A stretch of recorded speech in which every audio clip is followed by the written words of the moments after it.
So I've been highly unmotivated, but also on a Matrix kick lately, so I rewatched the original trilogy, all was well and dandy, and then I subscribed to Matrix Explained and began binging their videos, analyzing and theorizing on it, just trying to make sense of it all. And I've yet to pull the trigger on the Animatrix, but I do love a good anthology film.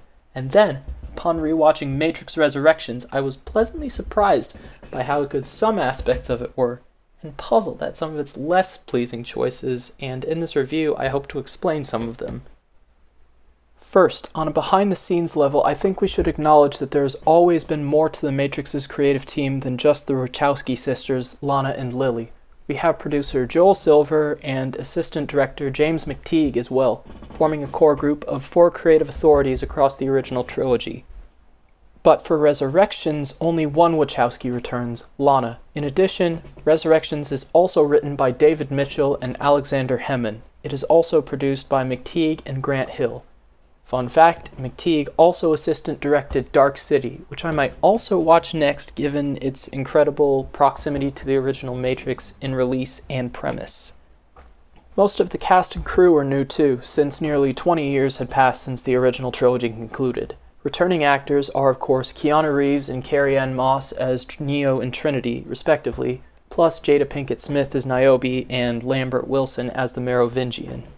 All other returning characters are recast. Yahya Abdul-Mateen II replaces Lawrence Fishburne as Morpheus, sort of. Jonathan Groff replaces Hugo Weaving as Smith, sort of. And Priyanka Chopra Jonas replaces Tanveer K. Atwal as Sati. No sort of there. Point is, part of the reason it doesn't appear much like The Matrix's first is because the creative voices have changed, not to mention how the filmmaking trends and methods are different now, and almost no characters return as we know them. And once you get past that, it suddenly seems a lot more Matrix-like. That is, at least until you get to the story. And as I sat down to watch it, I was pleasantly surprised for a little bit. I watched once and collected notes like a total nerd, so now I've compiled them in an order that reflects my opinions on the film rather than its linear narrative. Right from the get-go, we're bombarded with the usual legacy list of symptoms. Endless meta-references, characters always talking about what legends the old characters were, trivializing the events of the original story as its relevance begins to fade. The Matrix weaponizes that. It turns it into a gun and shoots itself in the foot, basically. The endless reminders that this is merely a story, they're not fun. And in some cases, the unintended legacy gets some light as well. Occasionally, someone makes some comment about reading too much into things or gleaning the wrong meaning from them. As a side note from this, I find it amusing that the story that invented Red Pill, Blue Pill has a romantic rival character named Chad. Like, come on, Chad? No way someone didn't know what they were doing there. But like most things, there are some good parts to it. The opening scene with Bugs witnessing something meant to imitate Trinity's first battle with the agents was a cool way of establishing that something isn't right here.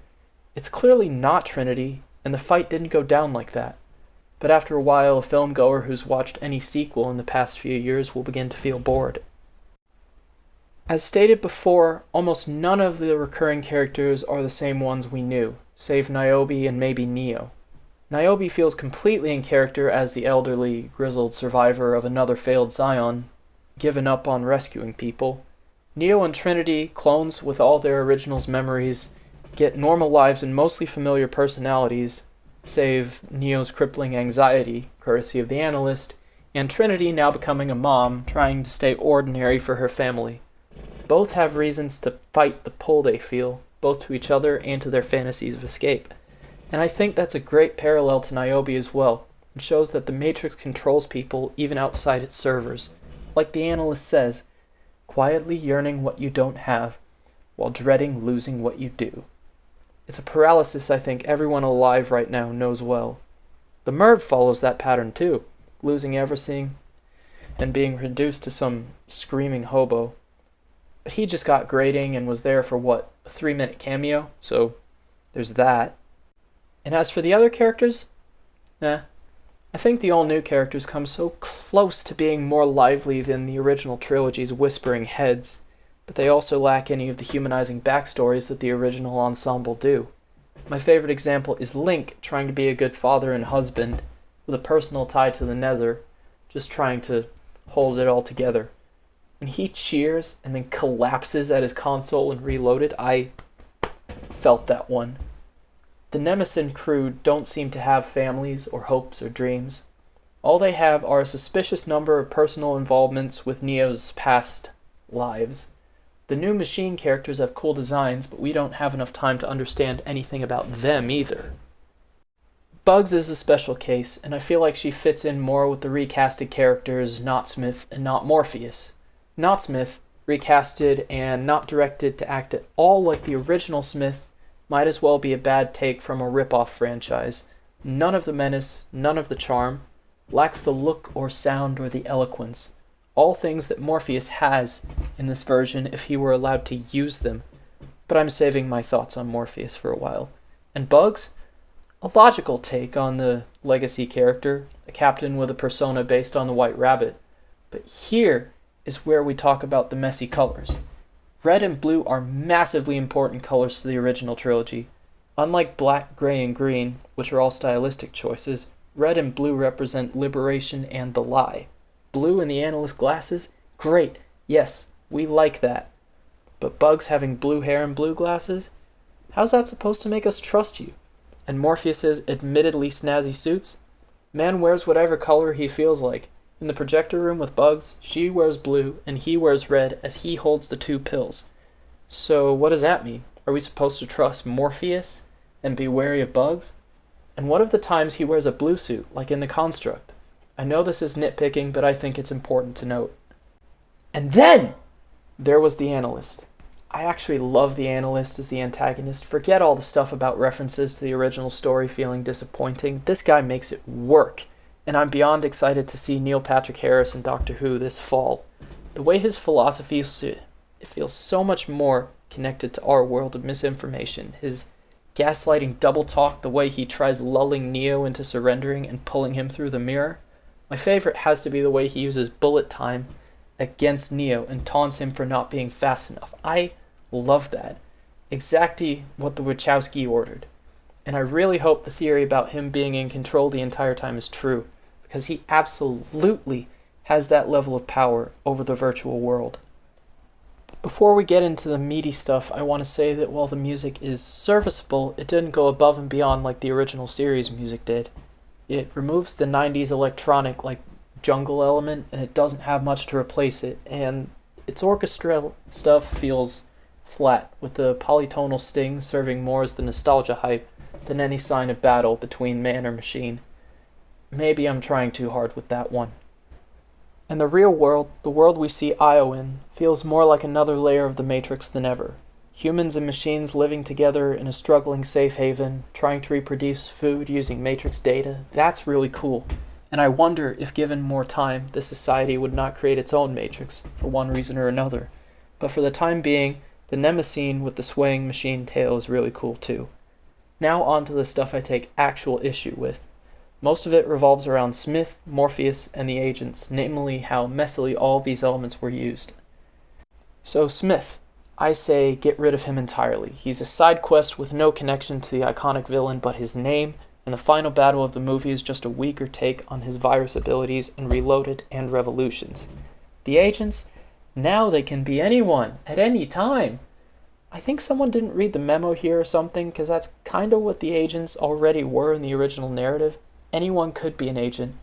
If you apply the rules of the Matrix to the real world, an agent is anyone who, for whatever beliefs they hold, wants to keep our society as is, and will fight people who want changes, even if it's to make their own lives better.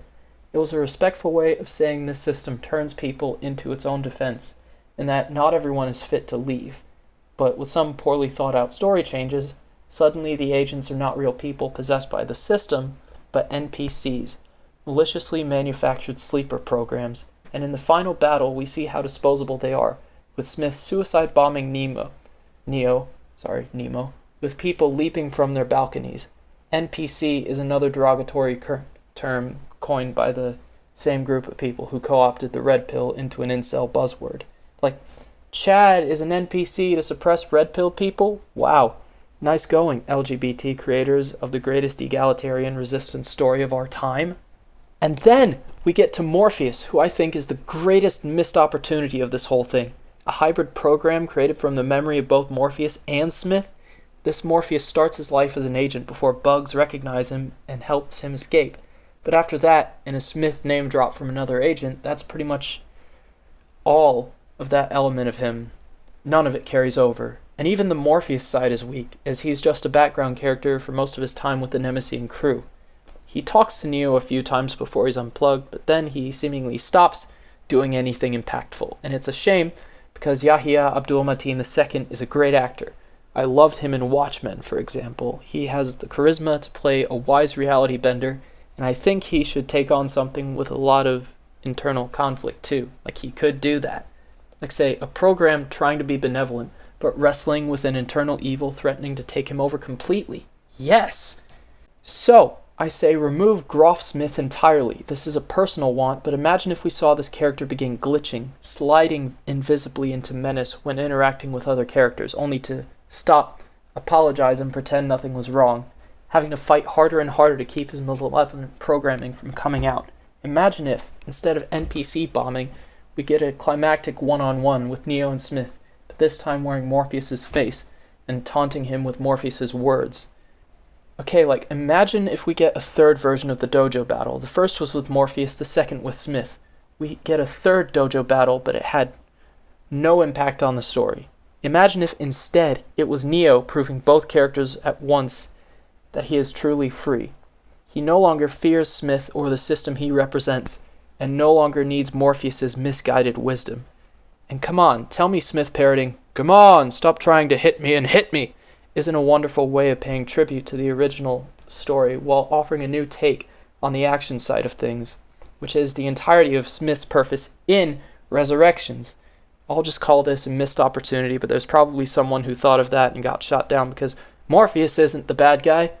Yeah, and Neo is the one. Zion was built by humans, and the agents are NPCs, and the Nemesian crew are dynamic characters.